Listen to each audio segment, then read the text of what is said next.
Dikit Pak. Cerita Pak. Udah Pak. Udah. Pak, ada press itu Pak yang katanya sudah dikirimkan ke DPR. Sebenarnya Komisi 3 juga udah bilang Pak, jadi Bapak tanggapan gimana Pak soal supresi itu Pak yang beredar di sini Pak? Itu kan prerogatif Presiden. Jadi ya buat kita prajurit kan apapun dilaksanakan. Kita menunggu saja. Pak, tadi kan mengganggu ya Pak? Mengganggu kinerja Bapak nggak Pak? Sudah ada yang diamankan? Isu tersebut mengganggu kinerjanya? Oh enggak Ya sama sekali ya? Sangat tidak. Pak, tadi kan Pak Menko bilang ada video yang hoax Pak, itu sudah ada yang diamankan atau sudah ada? Saat ini sedang dilaksanakan pendalaman oleh tim. Nanti pada saatnya akan kita informasikan. Yang jelas tentunya terkait dengan kegiatan masyarakat di media sosial, harapan kita berikan informasi-informasi yang sesuai dengan fakta, karena undang-undang mengaturnya. Tentunya kebebasan itu ada, namun jangan melakukan hal-hal yang sifatnya melanggar, apalagi kemudian membuat berita-berita yang tidak benar, apalagi melakukan tindakan-tindakan yang tentunya melanggar undang-undang. Tentunya kami harus mengambil langkah. Pak, ada indikator jaringan luar negeri nggak Pak? Akibat itu Pak, ada indikator peran Satgas Cyber terhadap yang tadi hoax Bapak khawatirkan itu gimana? Ya tentunya saat ini kita sedang melakukan langkah-langkah di lapangan, semuanya kita dalami, nanti akan kita.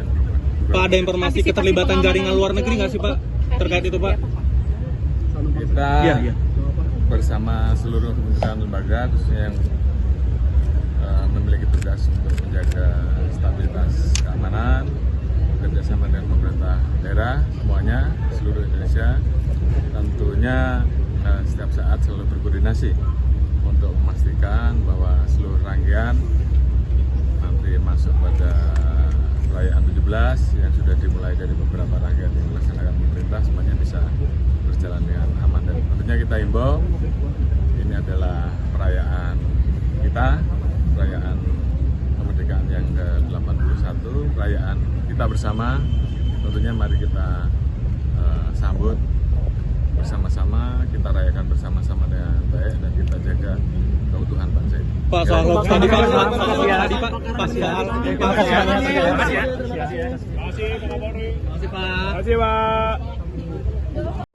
Pemirsa, upaya penyelundupan narkotika melalui jalur penerbangan internasional digagalkan petugas gabungan Bea Cukai Soekarno-Hatta dan Barreskrim Polri. Pelaku merupakan seorang pilot maskapai asing, diduga memanfaatkan fasilitas khusus kru penerbangan untuk membawa puluhan ribu butir ekstasi.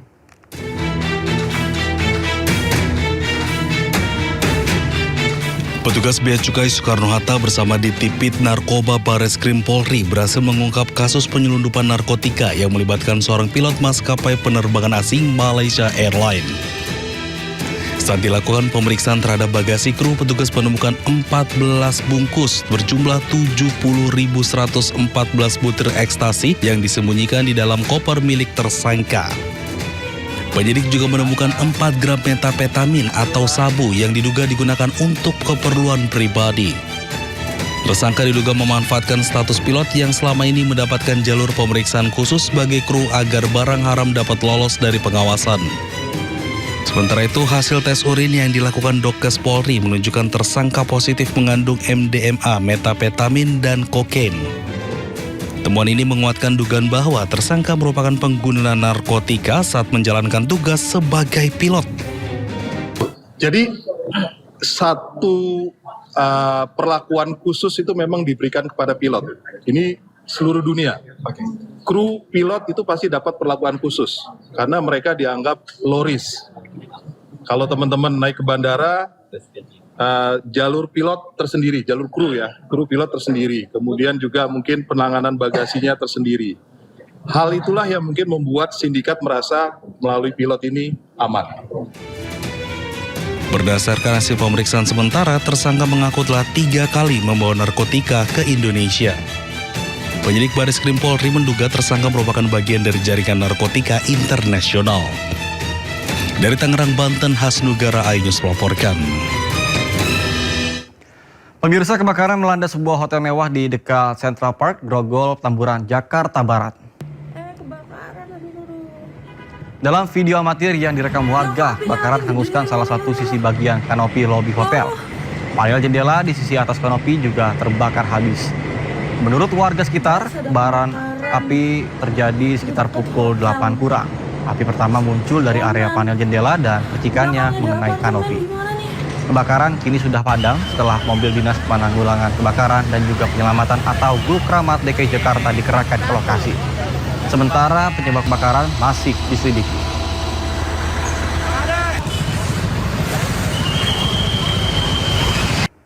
Pemirsa, video seorang warga merekam aksi oknum petugas Dinas Perhubungan Kota Bekasi, Jawa Barat diduga melakukan pungutan liar kepada sejumlah supir truk dan pick up. Bahkan korban diperas 1,7 juta rupiah hingga dengan 3 juta rupiah. Pulangin duitnya semua. 1.700.000 semua. Kamu jangan keluar sini dulu. Saya temannya Pak Dizik, Pak Teguh, Pak Zeno Baktiar. Sopir ini diminta 1,7. Kamu sini dulu, kamu yang nangkep truknya kamu. Saya teman Pak Dizik, pulangin duitnya 1,7.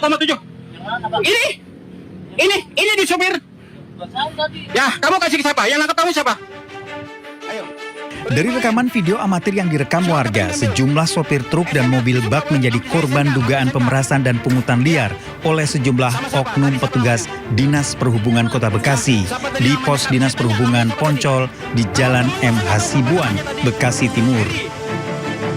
Sejumlah sopir dipaksa ke gerai ATM untuk mengambil uang sebesar Rp1.700.000 hingga Rp3 juta. Para sopir dipaksa menyerahkan uang ini untuk petugas Dinas Perhubungan Kota Bekasi usai surat-suratnya ditahan. Sejumlah oknum petugas Dinas Perhubungan panik saat aksinya direkam warga. Bahkan uang yang sebelumnya sudah diserahkan akhirnya disuruh dikembalikan lagi ke sejumlah sopir. Setelah rekaman video viral di media sosial, pos Dishub Poncol kini ditutup dan tak lagi ada aktivitas petugas Dinas Perhubungan berjaga. Bahkan Gubernur Jawa Barat Deddy Mulyadi geram dengan ulah para petugas. Saya sangat kecewa dengan perilaku oknum aparat Dishub Kota Bekasi yang melakukan tindakan pungli, pemerasan terhadap para sopir. Dan tadi malam saya sudah berkoordinasi dengan Wali Kota Bekasi karena mereka merupakan pegawai Pemkot Bekasi. Apakah di ASN, P3K atau P3K paruh waktu, saya sudah menyampaikan ke Pak Wali Kota Bekasi untuk dilakukan tindakan tegas dengan diberhentikan dari pekerjaannya secara tidak hormat. Aksi pemerasan dan pungutan liar oleh oknum Dinas Perhubungan dilaporkan sering dilakukan di Jalan Protokol Kota Bekasi. Oknum dan para petugas mengincar kendaraan luar daerah yang melintas dan diduga mencari kesalahan untuk dilakukan pemerasan. Dari Bekasi, Jawa Barat, Rahmat Hidayat, iNews melaporkan. Pemirsa, polisi melakukan olah TKP ulang untuk mengungkap misteri kematian Sumarna, Satpam BUMN Perum Jasa Tirta II Jatiluhur. Petugas juga mengerahkan anjing pelacak K9 guna menelusuri jejak pelaku dan juga korban. Tim Inafis Polda Jawa Barat diterjunkan untuk olah TKP ulang pada hari ke-8 pasca penemuan jasad Sumarna Security yang ditemukan tewas terborgol. Pemeriksaan difokuskan di Pos Satpam Bendungan Tangguh Kayat, tempat korban terakhir bertugas hingga lokasi ditemukan jasad korban di tepi waduk Jatiluhur. Dalam penyelidikan ini, Polda Jawa Barat juga menerjunkan anjing pelacak K9 untuk menelusuri jejak pelaku dan juga korban. Sementara pihak keluarga berharap polisi segera mengungkap kasus tersebut dan juga menangkap para pelaku. Yang saya lihat masih ada beberapa masyarakat yang ketakutan memberikan informasi. Nah, ketakutan ini hanya sebatas ya masyarakat mungkin masih takut dengan suasana kantor polisi. Akhirnya saya datang ke sini memberikan gambaran kepada masyarakat. Alhamdulillah warga-warga dapat gambaran seperti itu. Kami berkomunikasi, informasi ada motif ini segala macam, kami coba mendalami. Sebelumnya, seorang satpam ojek vital Waduk Jatiluhur ditemukan tewas di tepi danau Waduk Jatiluhur, Purwakarta, Jawa Barat. Diduga korban tewas dibunuh karena tangan korban diborgol dan dibuang ke dalam waduk. Korban diketahui sempat menegur sekelompok pemuda yang hendak melakukan aksi vandalisme di area waduk.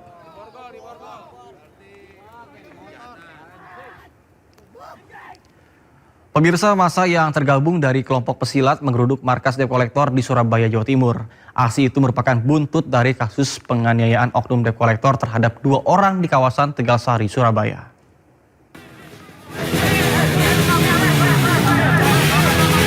Massa yang tergabung dari kelompok pesilat memaksa masuk dan juga menerobos barikade polisi dan TNI di Jalan Teguh Umar, Surabaya, tepatnya di markas debt collector. Aksi ini merupakan buntut dari kasus penganiayaan oknum debt collector terhadap anggota pesilat di kawasan Tegalsari, Surabaya, Jawa Timur. Massa aksi menuntut penegakan hukum serta mendesak aparat segera menangkap dan mengadili oknum debt collector yang menganiaya korban.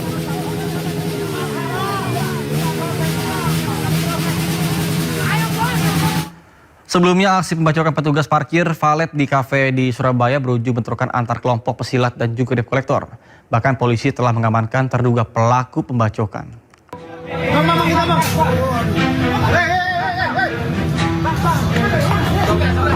Bentrokan antara kelompok pesilat dan debt collector pecah di kawasan Jalan Teguh Umar hingga Jalan Kartini, Surabaya.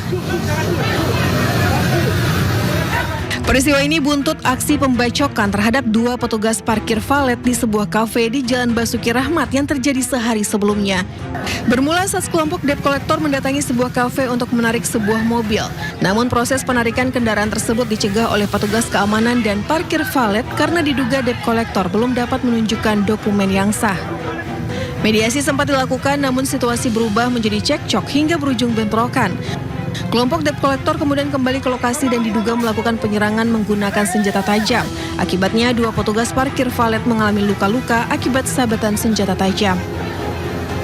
Berkomunikasi dengan ketua kelompok salah satu suku dan alhamdulillah yang bersangkutan bersedia dan kooperatif sehingga kemarin sore pelaku telah menyerahkan diri ke Polrestabes dan saat ini sedang dalam proses penyidikan. Berapa pelaku, Nan? 1 pelaku yang melakukan pembacokan. Polisi menyebut salah satu korban pembacokan diketahui memiliki keterkaitan dengan salah satu perguruan silat. Kondisi inilah yang kemudian memicu aksi balasan hingga terjadi bentrokan antar kelompok di kawasan Teguh Umar. Sementara itu pelaku berinisial S telah ditahan di Polrestabes Surabaya. Polisi juga masih mendalami kemungkinan adanya pelaku lain yang terlibat dalam bentrokan tersebut. Jadi kita sampaikan bahwa kita Polrestabes Surabaya ini terus bergerak. Pelaku-pelaku yang memang melakukan pidana kita akan proses. Tapi juga saya sampaikan bahwa jangan sampai nanti ada kelompok-kelompok yang melakukan aksi-aksi semacam aksi solidaritas atau balasan. Percayakan kepada kepolisian untuk melakukan penegakan hukum. Dari Surabaya, Sony Hermawan, iNews melaporkan.